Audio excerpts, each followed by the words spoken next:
Good morning, everybody. I am headed over to get some Starbucks, and I decided to take the dogs for their favorite thing in the world, and that's a car ride.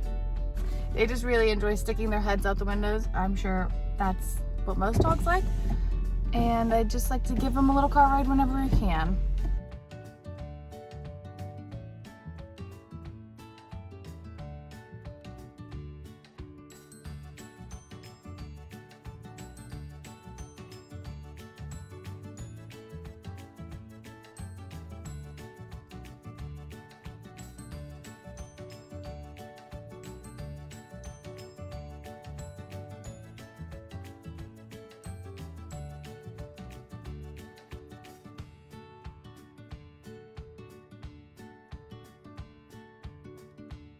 So I've decided that we're going to give Karma and Zeus their first ever puppuccinos, and I'm gonna wait till we get to the house, but I think they're gonna love it.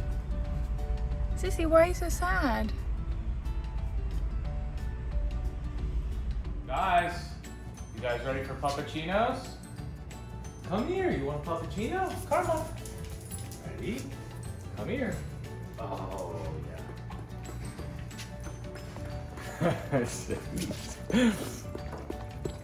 Look at Karma's eyes. She's crazy. Are you rabid? You rabid dog? Oh, so good. Yummy. Wow, look at that. Special treat. Got to go on a car ride, and we got puppuccinos. Karma, you are a mess. Karma, you're disgusting. How did this happen? Come on, I know you can go in there, get in there deeper with that tongue. Zeus got it. Come on. Look at her face. Oh, Zeus, you're drooling. Oh, gross. Yuck. Oh my gosh.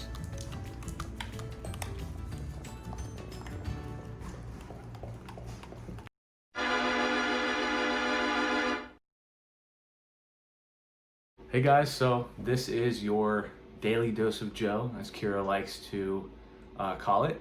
As you know, and anyone who knows me knows that I am an extremely huge Star Wars fan. Ever since I saw it as a kid, my dad showed me the original trilogy, and it meant so much to me. And it really was something so special for me, and it was something that I could bond with my dad over. He showed me and taught me a lot of things about myself and about the world and about others. There is a lot of meaning behind Star Wars, and it means a lot to me. And growing up as a kid, when the prequel movies came out with Ewan McGregor and Liam Neeson and Hayden Christensen, those movies, it was so cool being able to grow up and go see a Star Wars movie, because obviously, as we all know, the original trilogy came out in 1977, and a couple more films after that during the 80s. So I wasn't even born yet. So watching them at home was great, but having the movies come out in theaters and you were actually able to go see it as a kid, it was thrilling. Like, my mom, when Revenge of the Sith came out, actually pulled myself and a bunch of my friends out of school so that we could go see the movie during the day. It was amazing to have that be part of your life growing up, and I was definitely privileged to have been able to experience these kind of things in theaters. After that, we had the animated shows, and those were great too, because it filled in a lot of the gaps in between those prequel movies and kind of tied everything together, which was really cool to see. And then the sequel movies came out, and when Disney bought Lucasfilm, I was really excited because I knew we were going to get more Star Wars. But I was kind of worried at how they were going to handle the universe, handle the characters and storylines that are so intricately laid out by George Lucas. And I know he cared so much and so deeply about the things that he created, and I wanted to make sure there was respect, and that you respected those characters, you respected those stories, and I think Disney respects them. I just don't know if they understand, at least speaking for the sequels, I don't think they understood how to make it classic Star Wars. So, when those movies came out, I obviously liked them off the bat because you're able to go see a Star Wars movie. And I was a kid the last time a Star Wars movie came out, so it was really crazy knowing like, hey, I'm gonna be able to go to the theaters again and go see a Star Wars movie. So that was really cool. But then, you find out a lot about some of the stuff that Disney did with the characters, and how they treated some of the actors, how they favored some of the actors more than the others, how there wasn't really like a plan in place for these movies. It was kind of just off the cuff, and it was really up to either the director or the producer to come up with everything. And it was kind of just people following orders in a way, and it wasn't the same Star Wars that we see in the original trilogy and the prequel movies. And the missing link is obviously George Lucas. That's his creation, and not many people understand how he wants things done and how it's supposed to be. So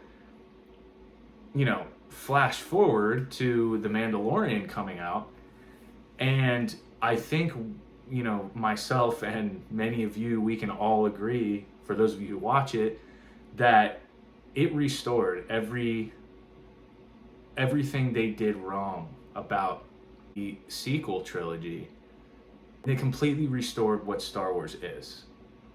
And I think you can see that, like, the first episode of the entire show in season 1, off the bat, you just know there's something different about this show. This brought you back to the 70s and the 80s movies. This brought you back to the technology of the prequels when those were coming out, and now it's even more advanced, and it's so cool. And I just loved it because it makes more sense. It's a western, it's a sci-fi western, and they pulled it off so well. Jon Favreau and Dave Filoni are geniuses, among others like Taika Waititi.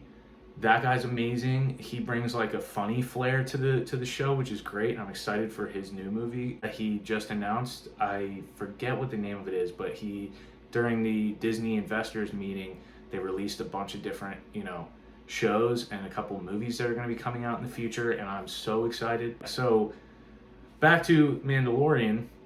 As you know, we've said in our videos that every once in a while Kirra will throw in, oh, we're about to go watch Mandalorian. And this past weekend on Friday was the season finale of season 2.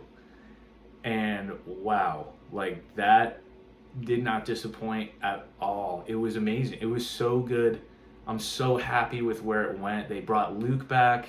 We never really get to see him with the green lightsaber really in action, except for Return of the Jedi. But to see him just mowing down these dark troopers was so cool to see. The actor that plays him in the show, he's the voice actor for the animated shows, and I think he did a fantastic job. They did some cool CGI over his face to make it look more like Mark Hamill. I thought they did an amazing job. The story just totally came full circle. I like that they kept it open-ended because there's going to be a season 3. It was marvelous. It was really something cool. And I think that a lot of Star Wars fans feel redeemed that, we have a show now, and now looking into the future, you have now all these people that are have been so creative with The Mandalorian, and now they're getting their own shows, and they're these characters from Mandalorian and from like the Dave Filoni's creations, like Ahsoka Tano and Thrawn and Ezra. Those characters are now going to be like in their own shows and stuff, in their own shows, which is so cool, and in live action as well. So, I think they did a amazing job with this whole season, and now we're gonna get a Boba Fett show, which is so cool. That end scene in the end credits was so awesome. I'm super excited for that because he's probably the most mysterious character in Star Wars. You really don't know much about him in the original trilogy. You just see him a couple times, and he's this big presence but has no storyline. There's nothing to him. There's no character development. And now from The Mandalorian, we see more about him. And now he's going to have his own show. And it's just, everything's so cool. Right now is just a great time to be a Star Wars fan. There's nothing else you can really say about it. It's really exciting. And, I'm looking forward to the next couple years, the next few years. Those are my thoughts now that I've had the weekend to absorb the Mandalorian season finale. I've had a couple weeks to think more about that investors meeting and the shows and movies they're developing. And it's just a really, really exciting time to be a Star Wars fan, and you feel like a kid again, and that's like the best feeling ever. And I really do just appreciate everything George Lucas created, because without him and without his creations, my life would be totally different. I mean, it really would. It means so much to me, and I'm glad that we're finally seeing directors and writers and producers taking care of the creations that George Lucas thought up God knows how many years ago. It's really refreshing. It's just really cool. So yeah, that's my breakdown. I hope you guys enjoyed, and that was your Daily Dose of Joe. Thanks for watching today's video. I hope you enjoyed talking Star Wars with Joe. It was your daily dose. If you liked today's content, please hit the like button and the subscribe button, and we will see you on the next video. Bye!